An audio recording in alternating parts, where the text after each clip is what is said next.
Hello, I am on almost day 5 of taking care of a wild cottontail baby bunny that I found in my yard.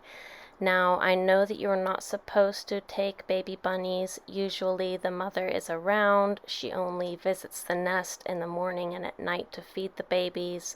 She will typically always come back. If you think a nest is abandoned, it is likely not.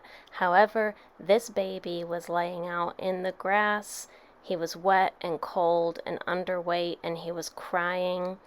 And I had to go digging to find it. There was an adult rabbit around, and I think he may have been like kicked out of the nest, and he did not look well. So I brought him in, and this is him now. He is so far doing really well. As you can see, he's gotten fluffier and bigger, and he looks really relaxed and cozy and warm.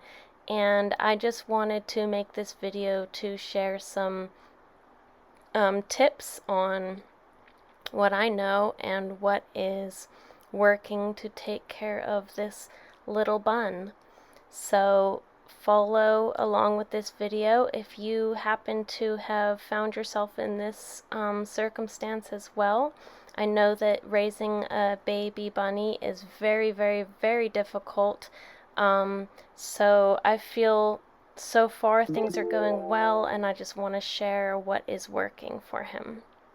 So first of all, holding him, I like to do it this way. I think that when I'm feeding him, if you hold it like this, you can keep his head free, and once I wrap the blanket around him, which you'll see in the next clip, it keeps his head kind of in one place so you don't accidentally get any milk up his nostril or spill it everywhere or anything. Also, they can get very, very, very squirmy, so you want to keep him firmly but really gently cupped in your hand like that.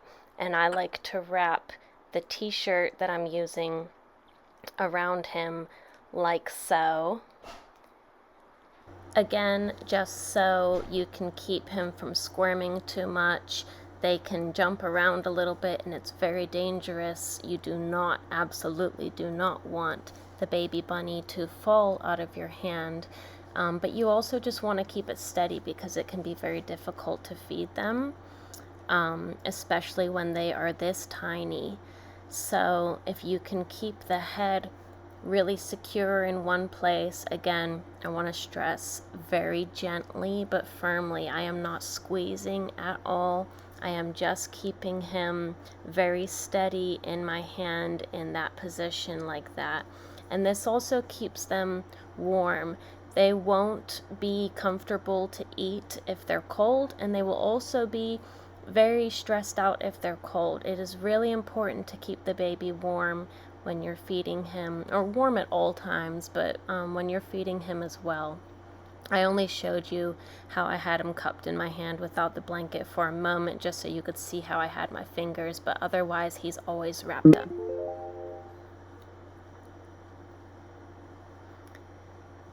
Now, when he was really, really tiny, the best way that I find to feed them would be to squeeze the nipple of the bottle just to get one droplet at a time, and then you'll put that droplet to their mouth, and as they're moving their tongue, they'll just suck in the droplet. You could also use like an eyedropper, but I like to use the little bottle. And within a couple days, he's already big enough now to actually nurse. So now the nipple can actually go in his mouth and he'll eat on his own. But for the first like 2 days, I would just squeeze it, get a little droplet out, and then put it right there to his mouth. Be really, really careful to not get it in his nostrils. And also, it is incredibly important that you do not lay the bunny on his back. They have to be upright when they are eating, otherwise the liquid can go into their lungs and they can drown. So keep him upright like that, and just put a little droplet at a time on their lips. Here I'm showing you from another viewpoint. I'm sorry if the videos aren't great. It's hard to film while doing this on my own.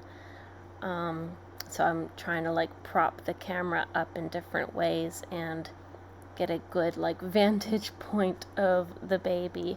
But I think you can get a good enough picture of it. So you see there where I squeeze it, get a little tiny droplet, and then just put it right to his lips underneath the little line that goes up to his nostrils, and they will just lick the milk into their mouth, and you can see that he's getting it.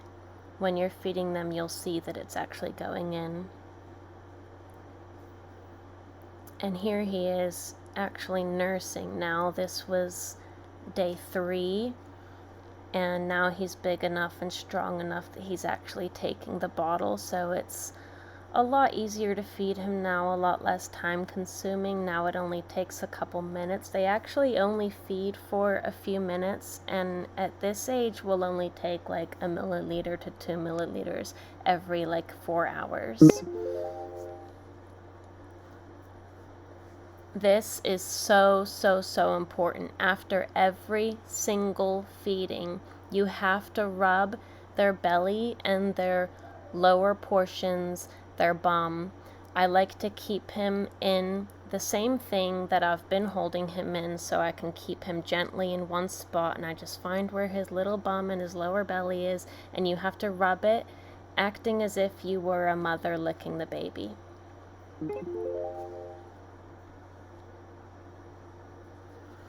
And I keep him in this box. You do not want to use towels because their claws can get stuck in the towel, because they will start to do like little digging and try to nest themselves. So just an old t-shirt works perfectly fine, and then you want to put a heating pad underneath the box. Mine is crappy, so I have it on high, but you don't want it to be too hot. You want to make sure that if you were laying on it with your bare skin, that it wouldn't hurt you. You want it to be warm but not overheated. And after feeding and rubbing their bum and doing everything, if they are curled up and cozy like this, then you know that they have had enough to eat and that they are thriving and doing well.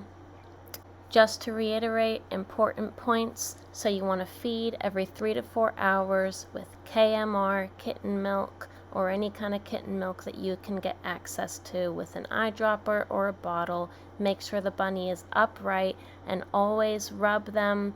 This helps their digestive system move. If they don't have that done, they will get blocked up, and that can actually cause them to perish. So you want to do that every time you feed.